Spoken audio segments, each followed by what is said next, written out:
O que é inteligência emocional na prática? Tem muitas pessoas que acreditam que inteligência emocional é você deixar de sentir emoção, mas absolutamente. A inteligência emocional é você conseguir identificar aquela emoção que você está sentindo naquele momento e saber como lidar com ela, como se comportar com ela. Porque se a pessoa sente ou começa a identificar, faz uma psicoeducação e começa a entender o que que ela está sentindo, ela começa a administrar os seus sentimentos. A neuro-DH, desenvolvimento humano, tem essa função justamente de poder ajudar as pessoas a trazer, desde os princípios básicos ali, que é a psicoeducação, que é essa identificação do funcionamento do seu cérebro, do seu organismo, que aí, a partir deste momento, quando ela estiver passando por alguma situação de estresse, de nervosismo, de raiva, ela vai identificar a sua inteligência emocional e, a partir deste momento, ela não vai ser mais impulsionada a viver pelas suas emoções, mas ela vai saber lidar, dirigir ou usar essas ferramentas ao seu favor. Então, é possível treinar a mente para ter uma inteligência emocional, para melhorar?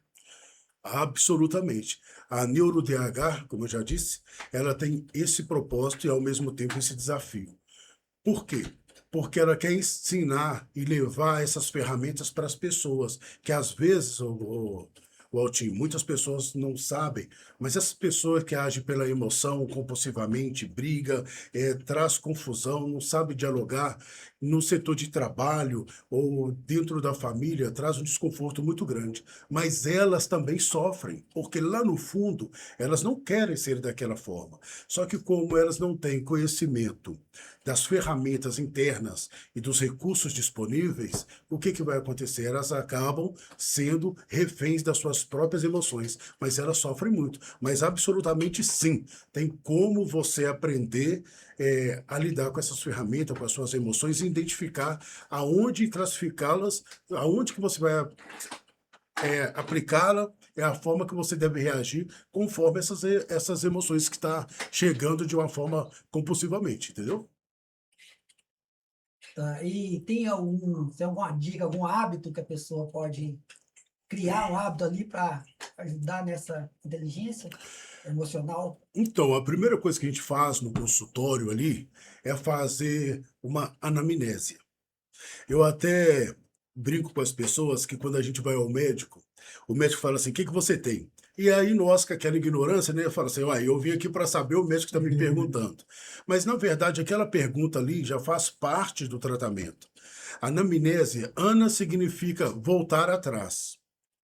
Mnésia significa mente. Então, quando o médico está perguntando à pessoa o que que ela tem, o médico está voltando lá na origem para tentar identificar o que que trouxe a pessoa a chegar naquele Naquele, quadro ali. Deu para você entender? A entendi. partir dessa identificação, que ele aprende a fazer essa psicoeducação, ela consegue sim fazer uma leitura de como ela está se sentindo e até mesmo saber a hora de falar, a hora de ouvir, a hora de se comportar. Ela vai identificar essas ferramentas dentro dela, porque, a partir do momento que ela tem esses conhecimentos dentro dela, a primeira coisa que ela vai fazer é que, quando ela estiver sentindo uma emoção, que ela percebe que essa emoção tira ela do controle natural, ela vai identificar: ó, eu estou sentindo raiva. Significa que o meu cérebro está me impulsionando a ter um comportamento que, se eu fizer dessa forma agora, lá na frente eu posso me arrepender. Então ela vai saber a controlar os seus impulsos emocionais. E com isso afeta toda a família, né? Ali, todos Absolutamente. ali que do seu convívio, em geral. Absolutamente. Como eu disse para você, a pessoa, quando ela está, que ela não tem conhecimento dessas ferramentas dos seus neurotransmissores, do seu cérebro, do seu sistema nervoso, ela está uma pessoa que, como se fosse um explosivo humano. Qualquer coisa que ela fala, o cérebro dela aprende a se comportar ou interpretar as coisas que as pessoas estão passando para ela, ou as situações, de forma mais agressiva. Então elas, como elas estão reféns das suas emoções, elas acabam também trazendo desconforto na família. Isso no trabalho traz um desconforto muito grande, porque quantas vezes as pessoas chegam em casa exaustados, não exatamente do serviço, mas daquele colega do serviço lá, que você tem que saber tratar ele, qualquer coisa tira ele do Convivência, sério, a né? convivência, então é muito importante. E falando nisso tudo, relacionamento, por que tantos relacionamentos estão acabando tão rápido? Viu? O casamento, o matrimônio, né? Hoje, né? Tipo, tipo, no século XXI, né? Dos 10, 15 para cá, acho que está tendo muito divórcio, coisa assim. Acho que isso aí tem afetado também. Sim, com certeza. É porque uma das coisas que a gente precisa entender se tratando de relacionamento é que nós temos um conceito um pouco errado. As pessoas hoje, elas casam assim, elas se relacionam assim: eu cuido de você e você cuida de mim. Só que isso é ineficiente, não funciona. Por quê? Porque a partir do momento que eu dependo da minha felicidade, dependendo da ação do outro, nunca vai ser suficiente. O outro pode se matar, sentido figurado, para tratar o outro bem, e ele vai sempre achar que aquilo ali não é suficiente. Então, o certo, primeiramente, não é eu cuido de você e você cuida de mim. O certo é eu cuido de mim para você e você cuida de você para mim.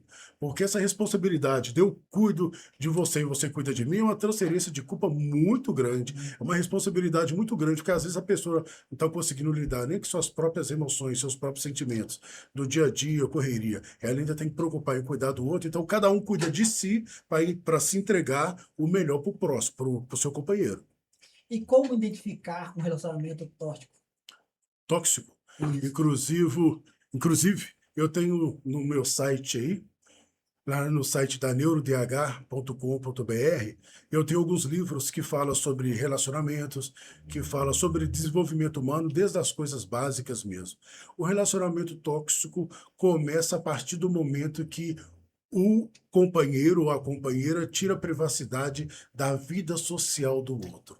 Ou seja, não deixa a pessoa ser quem ela é como identidade, não deixa a pessoa ser quem ela é como cidadão, acha que isso só porque ela tem uma opção religiosa ou uma opção política que o outro também tem que pensar igual, e com isso vai criando umas barreiras, vai criando dificuldade, de limitação. Vou te dar um exemplo. O fim do relacionamento acontece muito hoje porque o casal vai ficando desinteressante um para o outro. Vou te dar um exemplo. Vai cair na rotina ali, né? Isso exatamente. Além da rotina do dia a dia, o casal vai ficando desinteressante. Eu vou te explicar você o que é o desinteressante que eu estou dizendo aqui.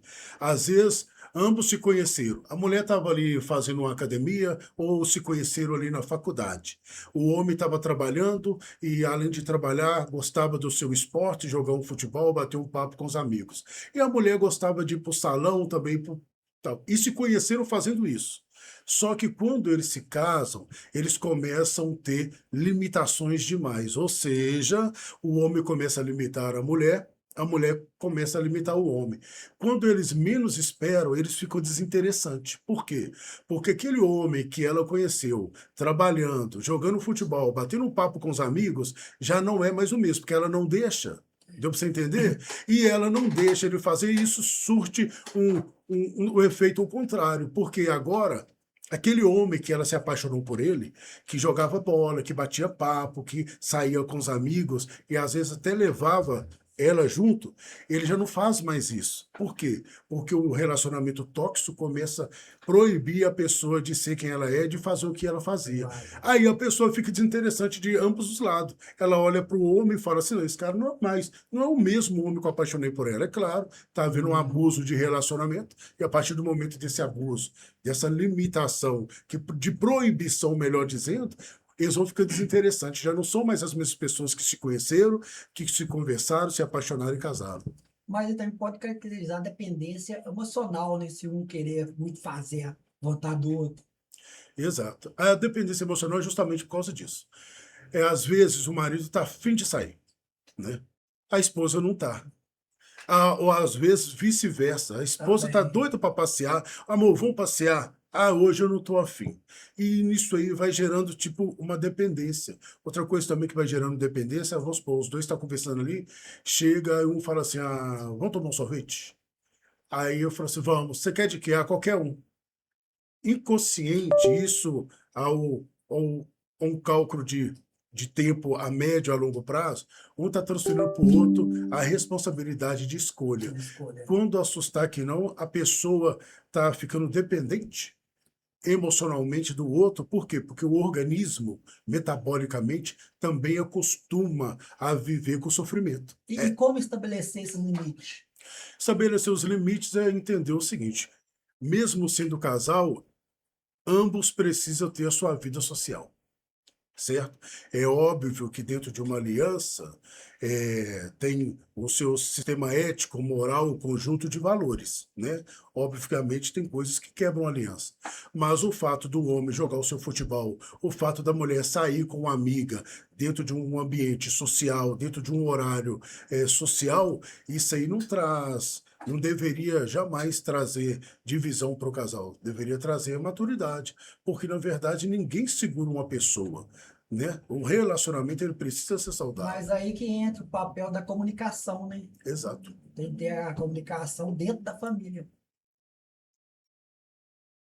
Precisa ser muito bem tratado, precisa ter uma linha de confiança muito grande para que haja esse relacionamento. Quando esses princípios começam a ser quebrados, eles vão ficando, perdendo valor, ambos um para o outro, vai deixando de ser interessante, e infelizmente o que se dá é o fim do relacionamento.